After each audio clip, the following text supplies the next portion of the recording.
Почитувани граѓани, почитувани медиуми.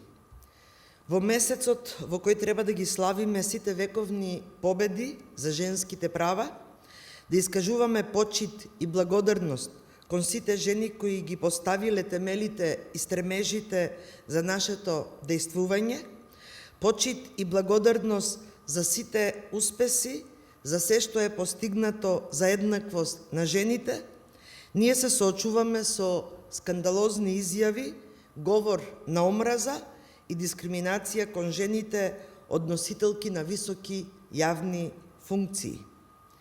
Се уште одзвонуваат во јавноста зборовите на Гордана Димитриевска-Кочовска, со кои ги повреди жените во државата, но ги повреди и сите граѓани.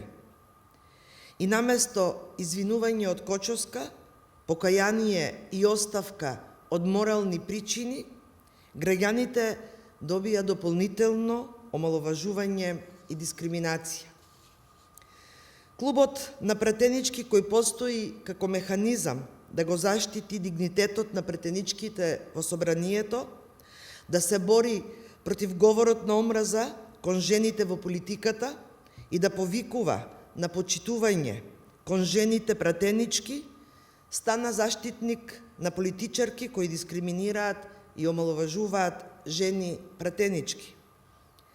На вчерашната седница на Клубот на пратенички се постигна договор кој произлезе од дискусиите и со консензус на сите присутни да се објави реакција со која ќе се осуди секоја форма на дискриминација врз жената и секое навредливо, недостоинствено и неразумно однесување со кои се омаловажуваат жените во политиката од собранијската говорница. Но пратеничките на ВМРО-ДПМН само по неколку часа од седницата се предомислија и ја повлекоа согласноста за објава на реакција. Кој им се јави и кој ги придомисли, треба тие да си кажат. Наместо да се заштитат жените во политиката, пратеничките од ДПМН решија со тоа што ќе го премолчат однесувањето на Кочовска, да испратат порака до јавноста дека ја поддржуваат. Ваквото лицемерно однесување оди на штета на женските права. Ваквото премолчување ја доведува во прашање смислата на постоење на Клубот на пратенички и Комисијата за еднакви можности на мажите и жените во собранието.